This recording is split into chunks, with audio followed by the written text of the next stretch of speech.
¿podría el Reino Unido sobrevivir a una guerra nuclear? Es una pregunta aterradora y se siente más urgente hoy que nunca. Ante la creciente amenaza de las armas nucleares, cabe preguntarse si el Reino Unido podría sobrevivir al devastador impacto de un ataque nuclear. ¿O quedaría devastado como tantos otros? En este video, nuestros expertos militares exploran cómo el Reino Unido resistiría las consecuencias de un conflicto nuclear, desde los planes de supervivencia del gobierno en la Guerra Fría hasta la realidad de las bombas de hidrógeno capaces de arrasar ciudades enteras. Analizaremos si las defensas del Reino Unido, históricas y actuales, bastarían para proteger a la población, o si el país, como muchos otros, quedaría devastado irremediablemente. Para responder brevemente a la pregunta del título, ¿podría el Reino Unido sobrevivir a una guerra nuclear? En síntesis, los británicos podrían sobrevivir a un ataque nuclear. Sin embargo, es poco probable que los sistemas gubernamentales que convirtieron al Reino Unido en lo que ha sido durante siglos permanezcan intactos. Es probable que otros países compartan un destino similar al del Reino Unido. Una razón significativa por la que el Reino Unido no lograría sobrevivir a una guerra nuclear es porque ha jugado un gran papel en la formación del mundo actual impulsado por la energía nuclear y firmó un tratado de no proliferación nuclear. Como potencia económica y militar mundial, el Reino Unido está familiarizado con la preparación nuclear. El país actualmente tiene un arsenal estimado de 225 ojivas nucleares y la capacidad de alcanzar objetivos vitales hasta 7.500 millas de distancia con algunas de ellas. Sin embargo, más trascendental que el estado actual del arsenal nuclear británico es su historia en investigación y pruebas nucleares y su relevancia durante la Guerra Fría. El proyecto Manhattan es considerado el primer proyecto exitoso para desarrollar un arma nuclear. La bomba nuclear o atómica, creada por los científicos del proyecto Manhattan, se basa en la fisión nuclear, donde los isótopos de uranio y plutonio se comprimen hasta que se descomponen en elementos más pequeños y estables. El proceso de fisión para el uranio y el plutonio libera energía y neutrones libres. Estos últimos chocan con otros átomos de uranio y plutonio para crear una reacción de fisión en cadena. Las consecuencias de la bomba atómica se vieron de primera mano con los bombardeos de las ciudades japonesas de Hiroshima y Nagasaki, que mataron entre 150.000 y 250.000 personas, obligando efectivamente a Japón a capitular en la Segunda Guerra Mundial. A pesar de eso, el primer ministro británico Winston Churchill informó que las bombas atómicas no parecían ser incontrolables como armas de guerra.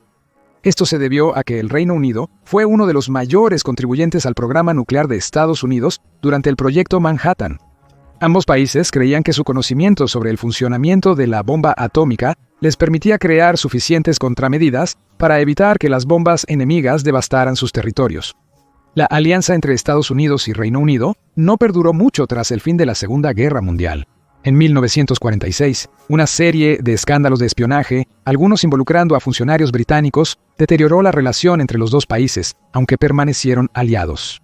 El presidente Harry Truman firmó la Ley de Energía Atómica de 1946, cortando el acceso a los científicos británicos y a quienes no tuvieran las autorizaciones de seguridad adecuadas aprobadas por la Comisión de Energía Atómica.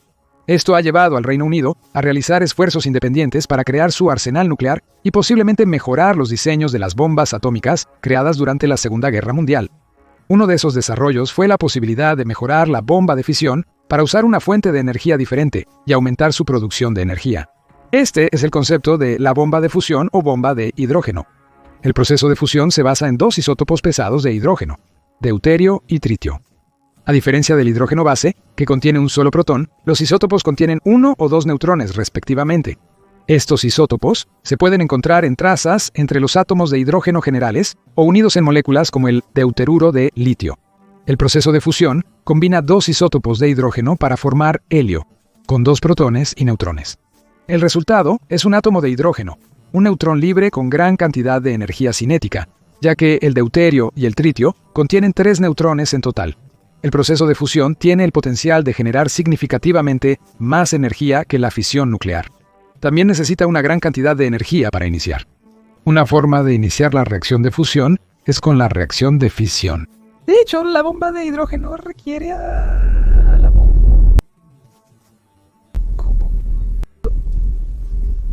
Por lo tanto, la bomba de hidrógeno contiene una bomba atómica separada en su interior. Al detonar, provee energía al combustible de isótopo de hidrógeno, iniciando su fusión. La reacción de fusión crea más energía y neutrones libres, que se retroalimentan en la reacción de fisión o en la etapa de fisión separada de un moderador que rodea el núcleo de la bomba. El efecto de la bomba de hidrógeno es fenomenal. Se calcula que una bomba de fisión posee 1000 veces más potencia que una bomba atómica de dimensiones similares. En consecuencia, un potencial clave de la bomba de hidrógeno es fabricar una bomba más compacta y liviana que puede ser lanzada desde mayor distancia. Las primeras pruebas de la bomba de hidrógeno fueron realizadas por los Estados Unidos en el atolón Bikini, como parte de la Operación Ivy y con la explosión apodada Mike Shot. La prueba inicial utilizó deuterio criogénico y la bomba era muy pesada para transportarla eficazmente en avión, haciéndola inadecuada como arma desplegable. A pesar de eso, se estimó que la explosión tenía el poder de 10.4 megatones de trinitrotolueno. En comparación, la detonación de Hiroshima liberó aproximadamente 0.016 megatones de trinitrotolueno, una escala totalmente distinta. La siguiente bomba de hidrógeno resultó ser mucho más letal. La Operación Castle, detonada el 1 de marzo de 1954 al amanecer, se esperaba que tuviera un rendimiento de solo 6 megatones de trinitrotolueno. La explosión real fue un 250% más fuerte de lo previsto, aproximadamente 15 megatones, siendo la prueba nuclear más grande de Estados Unidos hasta la fecha. La discrepancia surgió de una reacción imprevista con los isótopos de litio del combustible nuclear. Como resultado, Estados Unidos comprobó que las bombas de hidrógeno no solo eran efectivamente desplegables, sino mucho más letales de lo previamente estimado. Los británicos pronto comprendieron las implicaciones de las pruebas de Castle Bravo. Aunque Castle Bravo estaba destinado a ser una prueba privada, superó las expectativas de liberación de energía y causó decenas de muertes y una exposición significativa a la lluvia radiactiva en las islas circundantes, con rastros detectados en todo el Océano Pacífico. Esto era importante debido a la amplia preparación para la guerra nuclear en la que los británicos invirtieron durante la Guerra Fría. Las primeras teorías británicas sobre las consecuencias en las islas ante un potencial ataque nuclear soviético u otro enemigo con armas nucleares surgieron en 1953. Esto fue un año antes de la mencionada prueba de Castle Bravo, por lo que solo esbozaron posibles contingencias para las bombas atómicas tradicionales hasta entonces. El plan simulaba el peor escenario de un bombardeo a las islas con alrededor de 200 ojivas nucleares distribuidas uniformemente entre los principales centros industriales, de población, bases aéreas y complejos militares vitales. Según teorías gubernamentales, inicialmente habría alrededor de 1.4 millones de fallecidos, 800.000 heridos y 10 millones de desplazados. Considerando que la población del Reino Unido era de aproximadamente 56 millones en 1953, esto representaba menos del 25% de la población en ese momento. Considerando esto, los sistemas se diseñaron para reducir el número de muertes, similar a lo hecho durante el Blitz en la Segunda Guerra Mundial. Las medidas principales incluyeron evacuar grandes centros poblacionales y establecer refugios subterráneos para permitir la supervivencia a corto plazo, mientras la lluvia radiactiva se debilitaba. Pero tras entender el impacto real de una bomba de hidrógeno, un análisis del potencial de solo 10 ojivas lanzadas sobre el Reino Unido reveló resultados mucho más devastadores. El informe Strath admitió que el ataque inicialmente provocaría unas 12 millones de muertes, aproximadamente 9 veces más que el pronóstico para un ataque de 200 bombas atómicas. El informe sugirió otros 4 millones de lesiones graves por las explosiones de envenenamiento por radiación, lo que sobrecargaría gravemente el sistema de salud británico. Se predijo que la devastación causada por las 10 explosiones cerraría la mitad de la economía, la industria y las capacidades logísticas del país. Es probable que las demás fuentes de alimentos y agua del país estuviesen contaminadas con radiación, dejando a los sobrevivientes en condiciones de asedio. El informe hizo imposible predecir cómo el gobierno podría recuperarse del ataque de tal magnitud, haciendo que cualquier estrategia preventiva sea muy poco probable que produzca resultados significativos. Pero este fue solo el comienzo del problema, ya que los países con armas nucleares avanzaron sus capacidades. Era cada vez más probable que el Reino Unido fuera bombardeado no solo por 10 bombas de hidrógeno, sino por docenas o incluso cientos de ellas en el apogeo del armamento nuclear a finales de los 70. Esto probablemente habría convertido a las principales ciudades británicas en cráteres y a gran parte de la isla en un páramo nuclear. La mayoría de los gobiernos intuían que intentar sobrevivir a una guerra nuclear con bombas de hidrógeno sería prácticamente inútil. Sin embargo, eso no les impidió prepararse para escenarios mejores, anteriormente considerados entre los peores casos de 200 bombas atómicas cayendo solo en el Reino Unido. El informe Strath fue archivado y censurado al público, solo estuvo disponible en 2002, mucho después de que terminara la Guerra Fría. Los primeros planes de este tipo se promulgaron en el Reino Unido en 1955, con la conversión del existente Cuerpo Real de Observadores. Creado en 1925, el Cuerpo Real de Observadores tenía la misión de vigilar el espacio aéreo del Reino Unido para detectar aviones entrantes. A medida que los aviones se volvían más rápidos antes y durante la Segunda Guerra Mundial, el cuerpo perdió efectividad en los años 50. Como tal, la organización se transformó en una parte de los sistemas contra ataques nucleares. El Cuerpo Real de Observadores sería responsable de brindar información en tiempo real sobre ataques nucleares entrantes y áreas afectadas por armas nucleares. Además, la Organización de Advertencia y Monitoreo del Reino Unido se estableció en 1957 para mejorar la colaboración entre el Cuerpo Real de Observadores, los sistemas de informes del gobierno y la Oficina Meteorológica. Esto permitiría al gobierno pronosticar con precisión la caída radiactiva y su trayectoria a través de las Islas Británicas. El Cuerpo Real de Observadores fue diseñado como una unidad de informes para proporcionar al gobierno británico y posteriormente a la población general informes detallados y precisos del alcance del daño causado al país. Como resultado, la organización tuvo que diseñarse para sobrevivir a la explosión inicial. Con eso en mente, el gobierno británico utilizó el peor escenario de 1953 como base para planificar y organizar los refugios que el Cuerpo Real de Observadores utilizaría como base de operación. Se proporcionaron al Cuerpo Real de Observadores 1.563 puestos del Cuerpo Real de Observadores, que eran efectivamente refugios nucleares subterráneos, reforzados con detectores de radiación y explosiones en la superficie. Los refugios tenían un túnel de acceso de 15 pies de profundidad, con una escalera y una habitación de 15 por 7 pies. Cada puesto del Cuerpo Real de Observadores albergaba a 3 personas, con camas, baño, almacenamiento de alimentos para 2 semanas, herramientas conectadas a detectores sobre el refugio e interfaces de comunicación con la sede del Cuerpo Real de Observadores y otras instituciones gubernamentales. Durante un ataque nuclear, 3 personas ocuparían el puesto del Cuerpo Real de Observadores. Una de ellas revisaría el equipo detector en la superficie. La revisión debe realizarse tras la explosión inicial, antes de que los residuos nucleares comiencen a depositarse en el suelo. La persona que revisa el equipo de detección también estaría entrenada para realizar todo esto con los ojos vendados para reducir el riesgo de exposición a la radiación. El equipo de detección informaría al Cuerpo Real de Observadores sobre la dirección de la explosión y si fue terrestre o aérea. Al recopilar datos de los puestos Cuerpo Real de Observadores sobrevivientes, se podría interpolar la ubicación y fuerza de la explosión. El personal del Cuerpo Real de Observadores permanecería bajo tierra, usando herramientas para registrar diariamente los niveles de residuos nucleares e informar a su cuartel general. Había 31 de estas sedes repartidas por todo el país, cada una alojada en un refugio nuclear similar. Luego, la sede informaba los datos a la Organización de Advertencia y Monitoreo del Reino Unido. Al cruzar los datos meteorológicos, anticipaban obtener información para pronosticar la caída y niveles de radiación en el país. El pronóstico se transmitiría por radio a todos los supervivientes. Esto permitiría a los ciudadanos refugiados, ya sea bajo tierra o lejos de los centros de población principales, obtener una imagen más precisa de lo que les esperaba al salir. Efectivamente, el Cuerpo Real de Observadores y la Organización de Advertencia y Monitoreo del Reino Unido eran responsables de crear una imagen en tiempo real de lo que quedaba del Reino Unido después de un ataque nuclear. Mientras se planeaba reformar el Cuerpo Real de Observadores, el gobierno británico también promulgó planes para protegerse de ataques nucleares. El plan era construir un búnker nuclear subterráneo más grande que pudiera albergar a todo el gobierno y al personal de apoyo en caso de guerra nuclear o conflicto contra la Unión Soviética, la única superpotencia nuclear no aliada en ese momento. Apodado la sede central de guerra del gobierno, la ubicación del búnker se mantuvo en secreto desde su puesta en marcha en 1955 hasta mediados de los años 80, cuando se reveló que estaba en Corsham, Inglaterra. La ubicación fue elegida como cuevas de piedra caliza que podrían excavarse y transformarse en un búnker subterráneo. La sede central de guerra del gobierno fue diseñada para resistir las bombas creadas durante y después de la Segunda Guerra Mundial.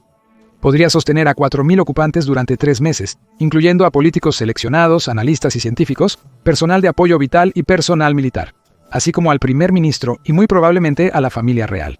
La sede de guerra estaba diseñada para brindar apoyo a las fuerzas militares restantes en la superficie, elaborar informes para la Organización Meteorológica Mundial del Reino Unido y dar directivas y asistencia a la población. Sin embargo, nunca se probó por completo la eficiencia y supervivencia de la sede central de guerra del gobierno. Dado que el complejo fue encargado en 1955, es probable que los misiles balísticos diseñados en el apogeo de la Guerra Fría pudieran apuntar a la sede y dañarla.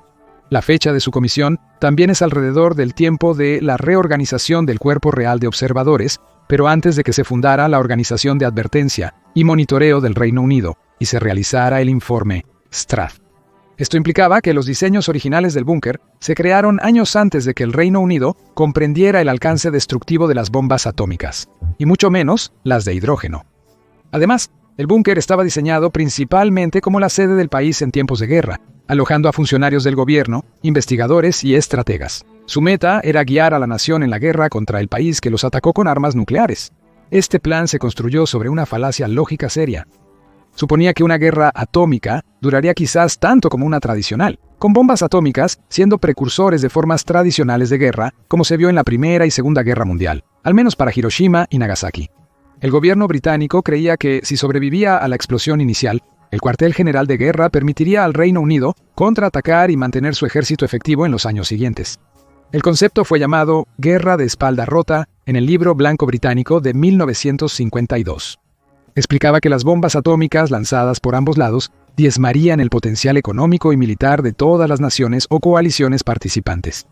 La teoría de la guerra suponía que los países se apresurarían a aniquilar a los enemigos, utilizando solo el personal militar, vehículos y equipo disponible. Las economías e industrias de los participantes serían incapaces de producir más armas y equipo. El ganador era el país o coalición que podía eliminar el resto de los militares opuestos y destruir los gobiernos restantes en escondite. La teoría de la guerra advertía que todos los lados serían igualmente afectados por las bombas atómicas lanzadas en el país. Algunos estrategas sugirieron que esta noción era impracticable de tener en cuenta e imposible de predecir. Era mucho más probable que un lado mantuviera una ventaja significativa y pudiera presionar al otro para que se rindiera o arriesgara una destrucción completa.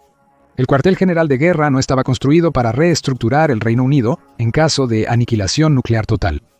Desafortunadamente, este era el escenario mucho más probable esbozado por el informe Strath, que terminaría siendo publicado en el mismo año que la comisión del búnker. El informe Strath se realizó tras las pruebas iniciales de la bomba de hidrógeno, probablemente culminando con la detonación de Castle Bravo en 1954. La prueba de 15 megatones fue la más grande realizada por los países del primer mundo.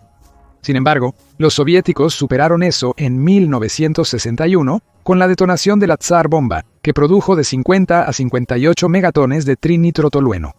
Esto demostraba que los soviéticos podían superar las preposiciones del informe Strath, con suficiente tiempo para fabricar más armas como la Tsar bomba y convertirlas en armas utilizables. El proceso se estancó debido a la prohibición parcial de las pruebas nucleares en 1963, pero los soviéticos aún tenían acceso a armas de bombas de hidrógeno con rendimientos de megatones. Las mejoras adicionales de la Tsar bomba propusieron una posible bomba de 100 a 150 megatones que podría usarse en el espacio. Como resultado, la sede central de guerra del gobierno se volvió incluso antes de ser comisionada. Su único objetivo era engañar a los funcionarios británicos, haciéndoles creer que el país sobreviviría a una guerra nuclear. Es improbable que el país viva una guerra atómica prolongada. Las bombas de hidrógeno más avanzadas podrían lanzarse en horas. Los sobrevivientes quedarían mayormente a su propia suerte.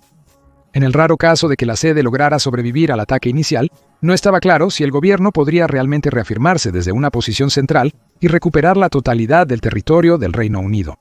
La segunda mitad de los 50 trajo una leve mejora del plan que dependía de la supervivencia de la sede de guerra. Propuso dividir el gobierno del Reino Unido en centros regionales. La primera iteración del plan involucraba 13 regiones, con centros de gobierno local típicamente diseñados alrededor de grandes búnkeres o infraestructura de defensa militar o nacional, lejos de los centros de población. El plan fue reorganizado en los años 70 al expandir el número de regiones a 17, incluyendo ahora prisiones más grandes como posibles sedes de gobierno local. Los gobiernos regionales serían liderados por una autoridad con poder absoluto en tiempos de guerra.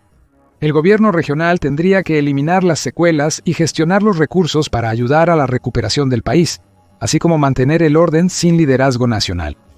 El escenario propuesto por este plan significaba finalmente que el Reino Unido estaría fragmentado en regiones supervivientes, cada una de las cuales probablemente se vería obligada a defenderse por sí misma o intentar colaborar con sus vecinos. Los gobiernos estarían liderados por un señor de la guerra local a cargo de los pocos supervivientes en la zona. Controlarían por completo a las autoridades locales y el suministro de alimentos. podrían imponer racionamiento o conseguir conformidad mediante el acceso a esos recursos. La inestabilidad podría resultar en severos castigos por delitos menores, ya que el gobierno local enfrentaría dificultades para asegurar el suministro a largo plazo de alimentos y agua potable, debido a la contaminación generalizada.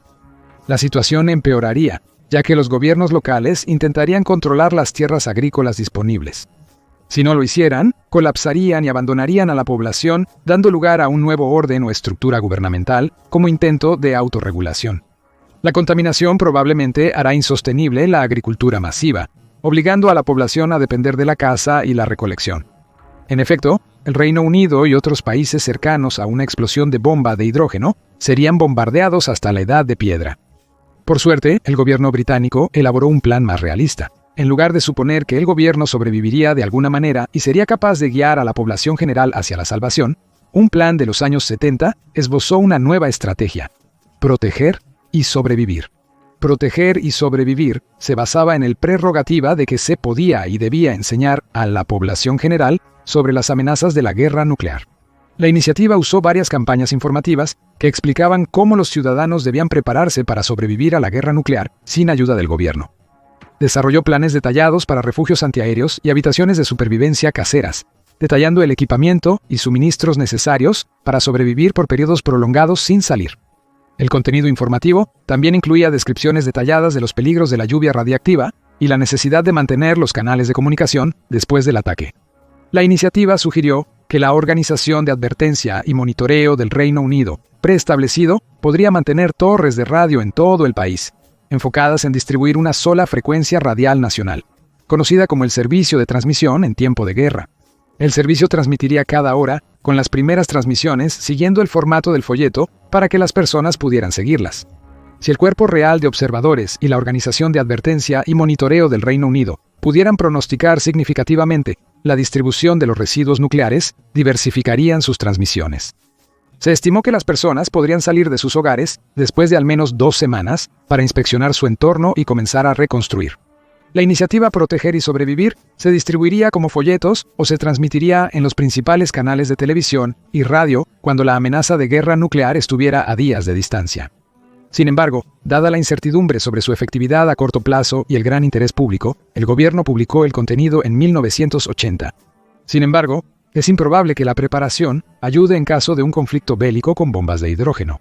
Un ejercicio militar de 1980 llamado Square Leg estimó que la tasa de mortalidad de la población general podría alcanzar el 65%, lo que significa que solo el 35% de la población sobreviviría a la explosión inicial y a las graves lesiones por radiación. Aún así, se sugirió que los sobrevivientes tendrían que habitar en tierras contaminadas con desechos nucleares. Square Leg estimó que el Reino Unido sería bombardeado con 131 ojivas, con un rendimiento explosivo acumulativo de alrededor de 200 megatones, pero sugirió que el país podría experimentar un ataque con hasta 1000 megatones de armas nucleares. El peor de los casos probablemente diezmaría a la población y sus posibilidades de una recuperación significativa. Aunque el Reino Unido probablemente no sobreviviría a una guerra nuclear a gran escala, aún hay algo de esperanza. Todas las naciones con armas nucleares se encuentran en el hemisferio norte.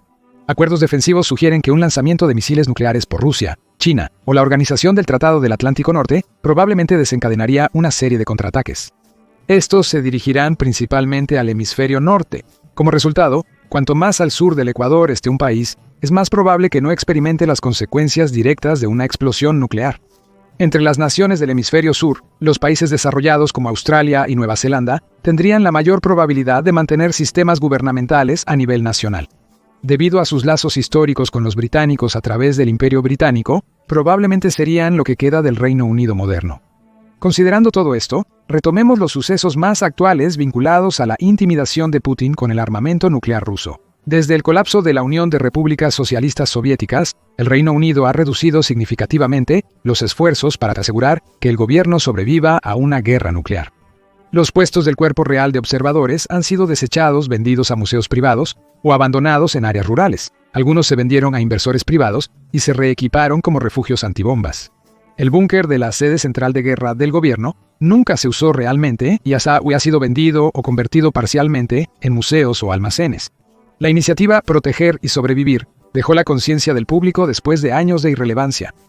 Por supuesto, las amenazas de guerra nuclear de Putin han demostrado ser completamente teóricas hasta ahora. El país que lance el primer misil nuclear será el primero en recibir misiles en respuesta. Los sistemas modernos de detección y entrega a larga distancia garantizarán efectivamente la destrucción mutua asegurada de todas las partes involucradas. Estudios en 2022 sugieren que los sobrevivientes de explosiones nucleares quedarán a su suerte en un invierno nuclear.